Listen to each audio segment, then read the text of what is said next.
two big oil companies have begun extracting oil this past year off the coast of South America's smallest country, Suriname. Oil revenues will certainly help the country's new president, Jennifer Simmons, to balance the budget. This week, she addressed the UN General Assembly in New York as Suriname approaches 50 years of independence. She spoke to our business reporter, David Waddell, about what the next 50 years might bring. In my vision, the next 50 will bring us to a point where all Surinamese people will participate in the economy.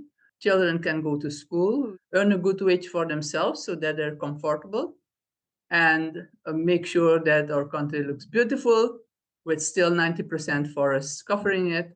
This is the country I see with a beautiful city, historic city, and a better business center than we have today.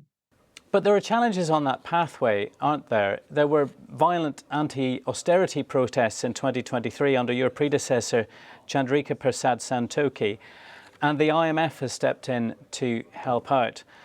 The OECD has called for fiscal discipline. Are you able to deliver that? We will have to deliver fiscal discipline. There are options, and we have already started to strengthen the tax bureau and talking to the different sectors, because we have a lot of gold and it's not contributing enough to the budget.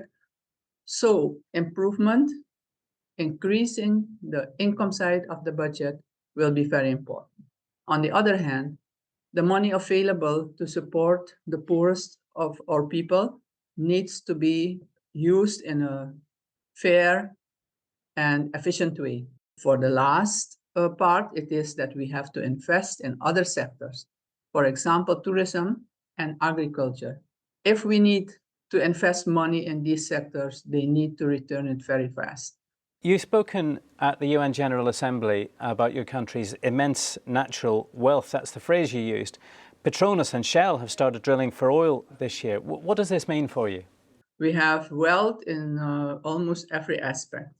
We have cultural wealth. We have a vast 90% coverage of our country with rainforest. We also have bauxite, we also have gold, we also have diamonds, and of course the oil. We will have to make choices, keeping the forest standing or exploiting the wealth beneath. And that is the reason why I told the General Assembly that to keep the forest standing, we will need support from the world. Looking again at these oil discoveries, are you taking over, as you have done so recently, at a fortuitous time? Because this oil discovery and the drilling that started this year, it will make a difference to your budget, won't it? Yes, it will make a big difference. Madam President, how do you balance the drilling for fossil fuels against your strong credentials as a carbon negative country? We are proud of having the forests and we want to pledge to keep them, but they don't pay the bills if we don't get some kind of compensation. We have a people and our people have needs. Up to this moment, we have only received pats on the shoulder for this forest we've kept standing.